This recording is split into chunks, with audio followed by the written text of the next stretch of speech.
Ketika petugas kebersihan ini sedang menyapu datang mereka yang membuang kulit kuaci sembarangan. Petugas kebersihan ini pun menegur mereka, menyuruh mereka untuk buang sampah pada tempatnya. Namun kemudian pria itu justru marah dan melemparinya dengan banyak kuaci. Dia berkata kalau dia adalah seorang supervisor baru di perusahaan itu, jadi kamu jangan menasehatiku kecuali kamu adalah bos. Lalu petugas kebersihan ini membalas, bukankah supervisor itu jabatan yang rendah, kenapa kamu sangat sombong? Pria itu pun menertawakannya dan berkata kalau baru sebulan kerja, dia sudah memecat 5 petugas kebersihan dan 6 petugas keamanan. Jadi kalau kamu berani melawanku, kamu yang akan kupecat selanjutnya. Tapi kemudian datang seorang asisten yang memanggilnya bos yang membuat mereka terkejut karena ternyata petugas kebersihan itu adalah sang bos yang sedang menyamar. Sikap mereka langsung berubah dan segera meminta maaf kepada sang bos. Namun sang bos menolak dan langsung memecatnya. Dia tidak butuh supervisor yang sombong dan tidak menghargai bawahannya. 2 orang pria ini sedang bersiap untuk meeting bersama calon rekan bisnisnya. Di sana mereka pun menyambut hangat pria yang memakai jas bagus ini dan mengajaknya berjabat tangan. Tapi saat pria yang memakai jas jelek ini mengajak jabat tangan, mereka justru sengaja menghindarinya. Kemudian pria ini pun segera menyiapkan minuman untuk mereka. Tapi saat dia menyajikannya, lagi-lagi respon mereka sangat sombong, tidak menghargai kehadirannya. Akhirnya pria itu mengajukan proposal kerjasama kepada pria yang memakai jas bagus ini. Tapi ternyata dia hanyalah seorang asisten di perusahaan itu karena bosnya adalah pria yang memakai jas jelek ini. Dan ya, sang bos pun dengan tegas langsung menolak proposal itu karena dia tidak ingin bekerja sama dengan mereka yang hanya menilai orang dari penampilannya. Pria ini menjemput istrinya dan membawakan sebuah buket bunga kepadanya. Kemudian sang istri mengenalkan seorang teman wanitanya yang akan pulang bersama. Wanita itu pun memuji kalau suaminya sangat tampan dan mempunyai mobil mewah. Lalu saat mau masuk di kursi belakang, wanita itu berkata dia sedikit pusing dan ingin duduk di depan. Kemudian dia juga berkata sangat haus dan menyuruhnya turun dari mobil untuk membelikan minuman. Ketika temannya sudah pergi, dia bertanya sudah berapa lama kalian menikah?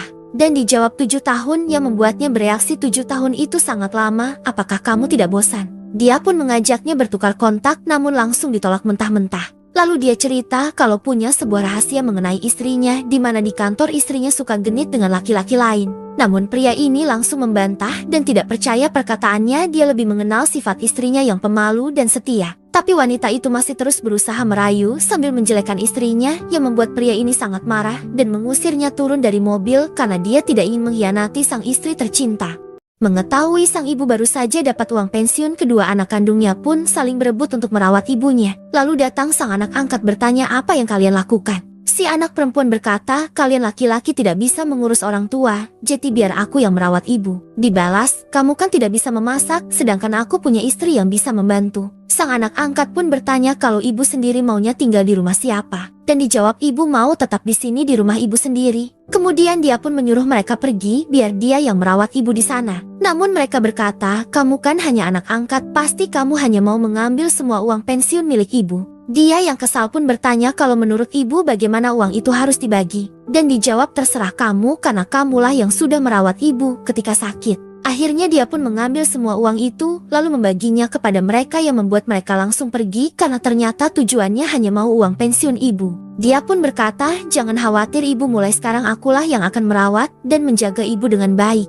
Wanita ini memberikan makanan kepada ibunya yang sudah tua dengan sangat kasar. Sang ibu hanya diam saja lalu memakan roti yang sudah keras serta lauk sisa pemberian anaknya. Lalu saat anak gadisnya pulang, dia pun segera mengajaknya makan bersama. Dia memberikan sebuah paha ayam yang membuat sang anak memakannya dengan penuh bahagia. Sang anak pun berkata, terima kasih ibu, aku juga akan merawat ibu dengan baik saat sudah tua. Dan tiba-tiba wanita ini teringat sebuah kenangan saat dia masih muda, di mana dulu ibunya juga memberinya paha ayam dan dia janji akan balik merawat ibu saat tua. Saat tersadar, dia pun segera mengambil banyak paha ayam itu ke dalam mangkok lalu memberikannya pada sang ibu. Tapi kemudian sang ibu justru menyuapinya dengan paha ayam itu karena tahu itu adalah makanan favoritnya. Dia pun memakannya sambil meneteskan air mata terharu dengan kebaikan hati sang ibu. Lalu dia balik menyuapi sang ibu yang membuat sang ibu tersenyum begitu bahagia. Meskipun selama ini dia memperlakukan sang ibu dengan buruk, namun sang ibu sama sekali tidak membencinya. Seorang ibu memberitahu wanita ini kalau uangnya terjatuh. Lalu saat mengembalikannya, ibu itu bertanya, aku sedang mencari anakku yang bernama Daifeng, apakah kamu mengenalnya? Wanita ini pun terkejut karena Daifeng adalah suaminya, padahal suaminya berkata kalau orang tuanya sudah meninggal. Dan untuk memastikan kebenarannya, wanita ini pun mengajak ibu itu ke rumahnya. Dia pun memberikan air hangat untuk ibu itu lalu berkata akan segera bertanya pada suaminya. Dia menelpon suaminya dan bertanya, apakah kamu masih mempunyai orang tua di desa? Suaminya berkata tidak ada, yang membuatnya kesal lalu berkata, jangan bohong padaku, tadi aku bertemu ibumu yang datang dari desa. Jeti cepat pulang ke rumah. Tak lama kemudian suaminya pulang dan saat melihat ibunya dia bertanya, kenapa ibu datang ke sini? Mendengar itu sang istri sangat marah karena bertahun-tahun dibohongin oleh sang suami. Lalu sang ibu menjelaskan kalau rumahnya yang ada di desa hancur terkena banjir, jadi sekarang dia dan sang ayah tidak punya tempat tinggal. Kemudian pria ini memberikan uang pada sang ibu agar segera pergi, yang membuat istrinya sangat marah karena sang suami begitu tega pada orang tuanya. Sang suami pun bertanya, memangnya kamu tidak benci pada orang tuaku yang berasal dari desa?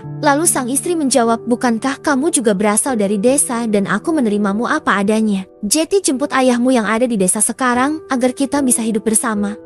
Ketika pria ini hendak pergi kencan buta, sang ibu menyuruhnya memakai baju kurir. Dia bertanya buat apa dan sang ibu menjawab, kamu akan tahu jawabannya nanti. Akhirnya pria ini pun pergi menemui seorang wanita menggunakan baju kurir itu. Wanita itu pun langsung bertanya, apakah kamu seorang kurir? Dia jawab iya, lalu wanita itu berkata mantan pacarnya juga seorang kurir dan itulah yang menyebabkan mereka berpisah. Dia pun bertanya, apakah kamu tidak suka dengan seorang kurir? Dijawab bukan itu maksudnya. Dia bercerita kalau mantan pacarnya meninggal karena kecelakaan saat bekerja. Dia tahu industri kurir sangat keras yang mengharuskan mereka mengantar barang dalam kondisi apapun. Pria ini pun lega karena dia bukan tidak suka karena penghasilannya. Tapi kemudian dia mendapatkan telepon dari seorang wanita lain. Ternyata dia salah orang karena wanita itulah yang janji kencan buta dengannya. Namun ketika mengetahui dia seorang kurir, wanita itu langsung marah karena tidak sesuai dengan fotonya yang seperti bos perusahaan. Dia berkata, buang-buang waktu kencan dengan kurir miskin sepertimu, dan langsung pergi meninggalkannya.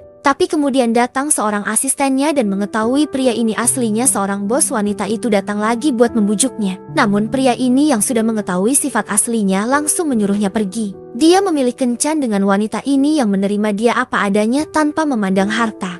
Ketika wanita ini masuk ke dalam mobil taksi yang dia pesan, dia mencium bau yang aneh. Dan ternyata di kursi depan ada seorang wanita tua yang sedang tidur di sana. Wanita ini pun bertanya kepada sopir taksi itu apakah dia membawa penumpang lain. Lalu sopir tersebut menjawab kalau itu adalah ibunya. Mendengar itu wanita ini pun komplain kalau dia ingin naik taksi pribadi. Namun kemudian sang sopir menjelaskan kalau kini ibunya menderita pikun yang sangat parah, jadi dia tidak tega meninggalkan sang ibu sendirian. Lalu wanita ini pun bertanya lagi, kenapa kamu tidak membawa ibumu ke panti jompo? Dan sopir itu menjawab, ketika dia masih kecil sang ibu selalu membawanya kemanapun meskipun sedang sibuk. Jadi sekarang dia juga harus selalu menemani ibunya yang sudah semakin menua karena dia tidak tahu sampai kapan bisa bersama sang ibu. Mendengar itu wanita ini pun memujinya dan memutuskan untuk tetap menjadi penumpangnya. Lalu saat di perjalanan dia diam-diam menaruh uang di mobil itu dan sebelum turun dia juga mendoakan agar ibunya selalu diberikan kesehatan.